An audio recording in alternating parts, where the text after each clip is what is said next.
Para começar a descrição dos antagonismos do ódio relacionados à série Anéis do Poder da Amazon, eu queria fazer primeiro uma digressão sobre como cheguei nessa metodologia para encontrar esses cinco antagonismos. Foi com base nos conceitos de indústria cultural de Theodor Adorno e Max Horkheimer, de 47, e a crítica feita por Humberto Eco a esse conceito na década de 60, em 63, com apocalípticos integrados. De maneira muito simples, para não tornar o vídeo uma discussão sobre esses conceitos, basicamente a indústria cultural é a produção em massa de narrativas, sejam expressas em jornais, rádio, telenovela, cinemas, programas de TV, folhetins e, mais recentemente, séries de televisão, youtuber, enfim, toda essa produção industrial, só que da cultura. Então, a indústria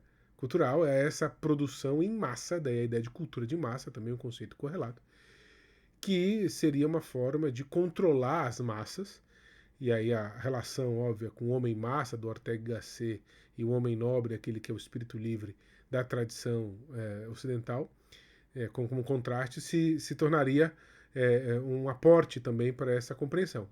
Quer dizer, a indústria cultural, segundo Horkheimer e Adorno, é uma forma de pauperização da personalidade, uma destruição do sujeito, destruição, uma desumanização, mais uma desumanização derivada do capitalismo, enfim, toda a história da escola de Frankfurt como uma estrutura também de origens marxistas que se dedica ao estudo da cultura.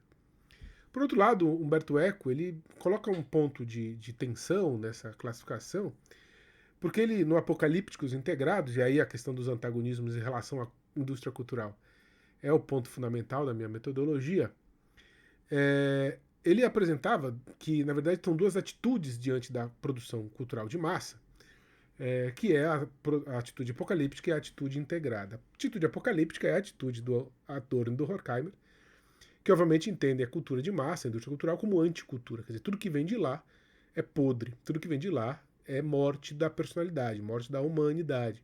Quer dizer, a fase capitalista monopolista, que até então o Adorno e o Horkheimer entendiam na década de 40, se junta também com uma sociedade industrial fascista, nazista, com a sua propaganda ideológica, política, e também comunista, como a gente vai ver em Stalin, também com uma ideia de não vender produtos, mas também fazer com que as pessoas façam uma adesão ao projeto político naquela sociedade com rádio, com televisão, com jornais que ficam bombardeando as pessoas a reproduzirem determinados comportamentos e terem determinada opinião. Pois bem, esses são os apocalípticos, que eles acreditam que tudo que vem da cultura de massa é alguma distorção.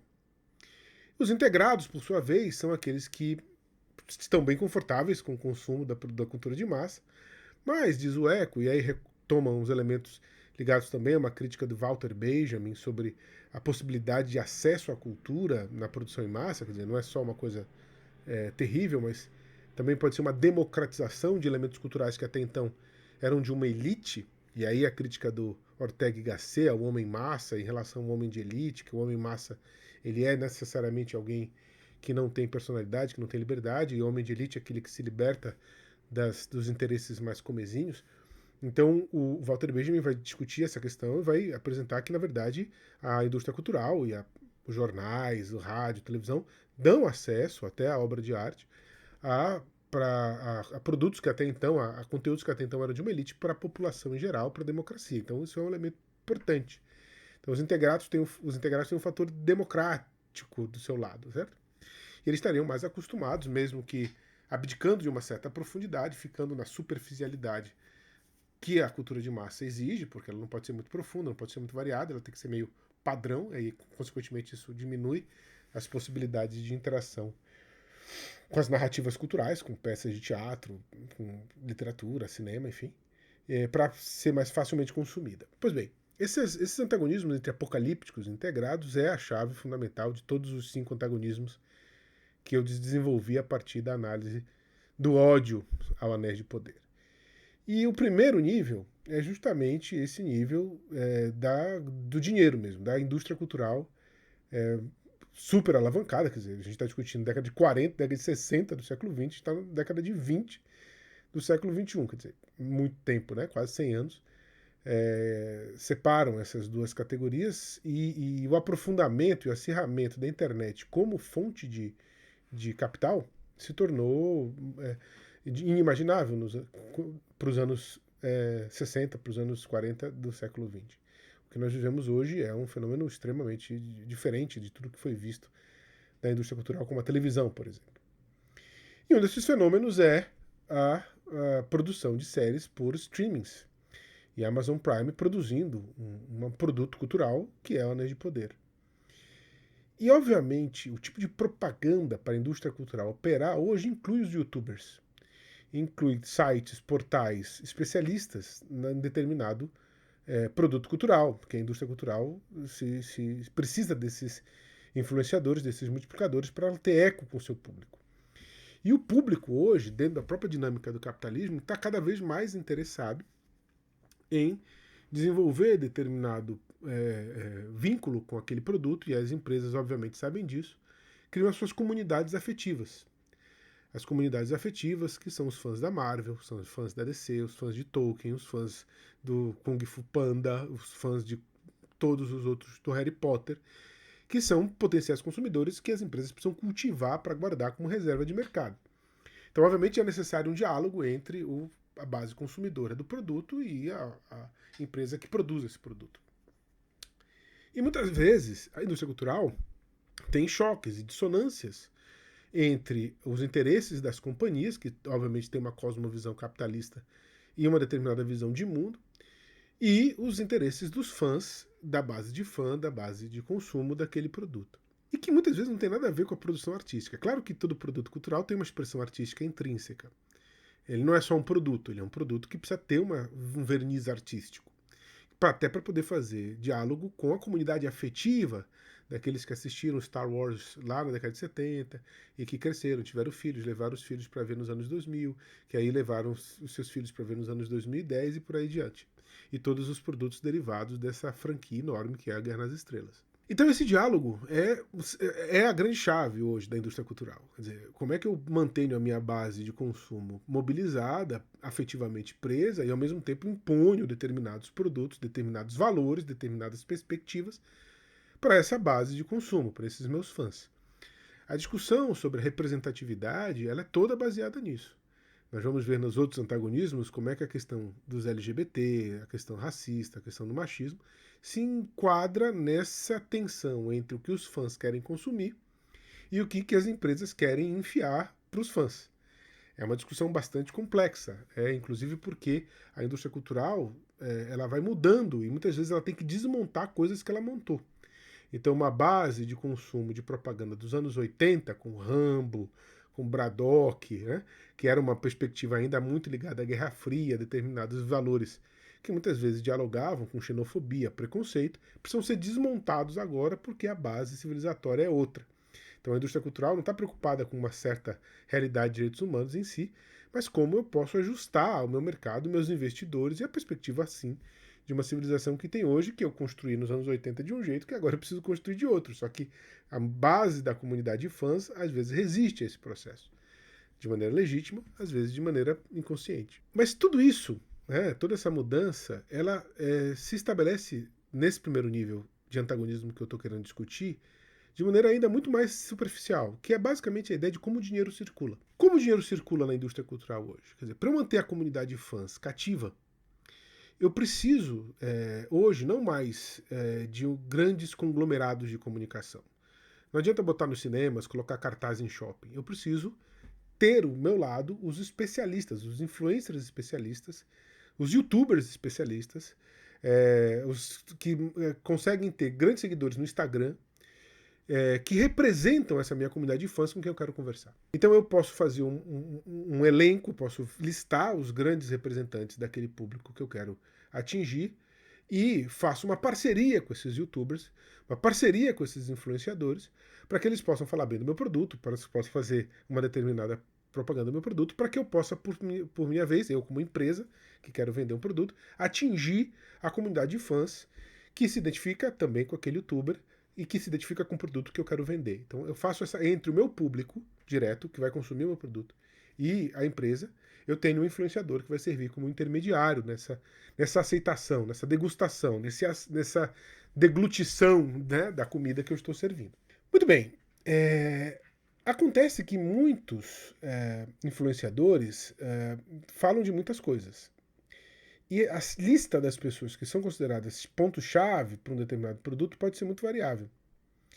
E isso gera uma série de conflitos entre influenciadores que são escolhidos e recebem convites para eventos, para material de divulgação extra, com antecipação, e um monte de outros que não recebem. Então você tem a mídia paga, de um lado, esse é o primeiro antagonismo, e os ressentidos, que não receberam o dinheiro e ficaram aborrecidos com isso, porque eles foram considerados não relevantes. Essa é uma discussão dolorida que gera ódio. Gera ódio daqueles que não receberam, digamos assim, a consideração da empresa produtora para fazer parte do clubinho daqueles que vão ser chamados para falar bem ou para ser convidados para serem parceiros na divulgação de um produto. Então, quando um determinado canal, um determinado grupo de influenciadores não é convidado pela Amazon para ir para Londres, por exemplo, obviamente isso gera uma ciumeira e pode gerar um ódio. Esse é o nível mais superficial, né? Esse é o nível mais tosco, digamos, que o antagonismo pode gerar. Mas é inegável que isso acontece. Até porque já existe hoje, a gente pode ver alguns documentários da Netflix, né, a privacidade hackeada, o dilema das redes, uma série de estudos também aqui no Brasil tem o Eugênio Bucci, que é um professor da ECA USP, escreveu Superindústria do Imaginário, um livro muito interessante, que ele mostra que muitas vezes os algoritmos das redes sociais, eles promovem e exibem na linha da timeline das pessoas do YouTube, do Facebook, coisas que as pessoas não gostam. Coisas que falam mal daquilo que o algoritmo já entendeu que aquele cara gosta. Por quê? Porque o ódio gera muito engajamento. Ele é muito engajante. Ódio, repulso, aversão, aquilo que gera uma atitude intempestiva do ponto de vista da quebra de normalidade de padrão também engaja. Então, fazer um título destruindo Anéis do Poder, arrebentando a Amazon, a fiasco de não sei o que, isso acaba gerando uma atenção que engaja as pessoas. E isso gera visualizações. E aí o que acontece? As pessoas que estão interessadas em destruir a proposta de um produto, seja nesse primeiro nível, né, existem outros, mas nesse primeiro nível, porque simplesmente não foram convidadas para a festa, né, acabam ganhando atenção e acabam conseguindo mostrar força para o estúdio, para a Amazon. Então, na próxima vez, a Amazon vai ter que me pagar. E veja, eu não estou falando só de sites pequenos, eu estou falando de jornalistas da grande mídia também. Jornalistas de crítico de arte, jornalistas que de alguma forma fazem essa avaliação de cultura pop, que muitas vezes querem mostrar a sua força na destruição de um produto para que da próxima vez o estúdio não cometa a besteira de não chamá-lo para a festa. Para que ele possa perceber a importância do vigor. Isso é um problema enorme, que inclusive faz uma discussão entre os antigos sistemas de comunicação que dominavam televisões, jornais, e os jovens youtubers, em que os sistemas antigos de televisão tinham antigamente o monopólio dessa divulgação da indústria cultural e agora perderam esse monopólio, o jabá, a questão de pagar para ser, às vezes tudo dentro da legalidade, mas como prioridade de anúncio para os youtubers que têm um contato mais direto com essa comunidade efetiva que eu quero administrar para o meu produto da indústria cultural. Então, esse primeiro antagonismo é um antagonismo sobre capitalismo, sobre mercado. Então, o ódio derivado, muitas vezes, do Anéis de Poder, que você percebe que pessoas que não têm um canal, não têm uma perspectiva de tradicionalmente ligado à cultura pop, à cultura geek, a Tolkien, de maneira bastante incisiva, reiterando um ódio e falando da essência. E veja, às vezes não é a discussão de audiovisual somente, perdeu a existência de Tolkien, justamente porque você percebe que o cara está num oportunismo, né, nesse sentido. Então, obviamente, ele vai criticar os caras que falaram bem da série como mídia paga, porque, na verdade, ele está apenas demonstrando que ele foi esquecido da festa, ele não foi considerado relevante, ele não foi considerado importante, e aí, obviamente, ele quer destruir a festa, ele quer melar a festa dos outros, porque ele não participou. Esse antagonismo é o mais básico, é o antagonismo mais rasteiro que nós encontramos. Mas, sem dúvida nenhuma, uma das grandes manifestações e uma das formas de gerar lucro, porque ele gera engajamento, é o ódio. Então o ódio gera engajamento, o ódio gera visualização, o ódio gera compartilhamento, o ódio gera comentário. E fomentar esse ódio nas redes sociais é uma maneira muito interessante de lucrar, mesmo à custa do sofrimento de muita gente.